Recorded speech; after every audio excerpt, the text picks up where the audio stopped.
បាទដល់វាលហើយអានឹងផ្លេចឈ្មោះទៅគេហៅវាលស្អីគេនេះ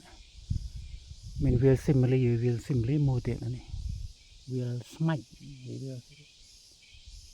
នឹងវាស្មាច់វាស្មាច់នេះទី1មានទី1ទី2វាស្អីមួយទី2ស្អីគេ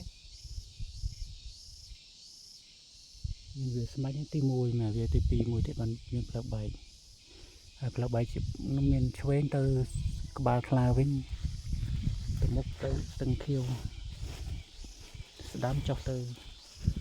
ស្ទឹងកំរោងឥឡូវយើងមកដល់កន្លែងហើយបាយទឹកសិនហើយទឹកសល់ម្នាក់ម្ដងខ្លះបាយសិនម៉ោង1ហើយហត់ចង់ដាច់ខ្យល់ដឹកគ្នាឡើងភ្នំម៉ូតូ1 2នាក់នៅដាក់រឹងចង់ដេកស្រួលណា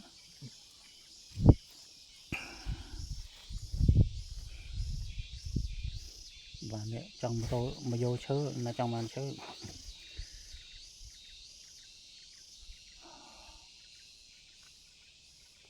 អូ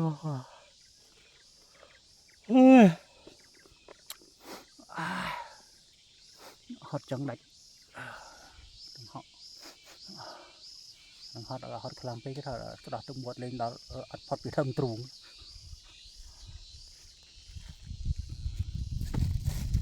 បាយដាក់ម៉មអ្នកម៉ាប់អប់ឡើងក៏ប៉ិតអស់ហើយទឹកនឹងមិនទៅយើងធ្វើឲ្យបានទៅដល់ស្ទឹងខៀវมันមានទឹកផឹកទៀតតែប៉ុណ្ណឹងសិនមិនកុំឲ្យដាច់ទឹក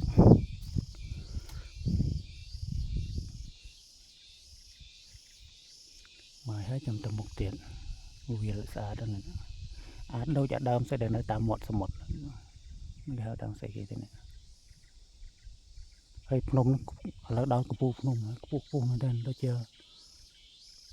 1400 ម៉ែត្រជាងមិនដឹង1700 ម៉ែត្រជាងហ្នឹង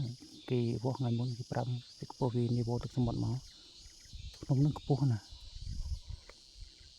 យើងធ្វើពីផ្លូវជាលេខ4មកម្ដុំសឹងម្ដងងាកមកឆ្វេងមក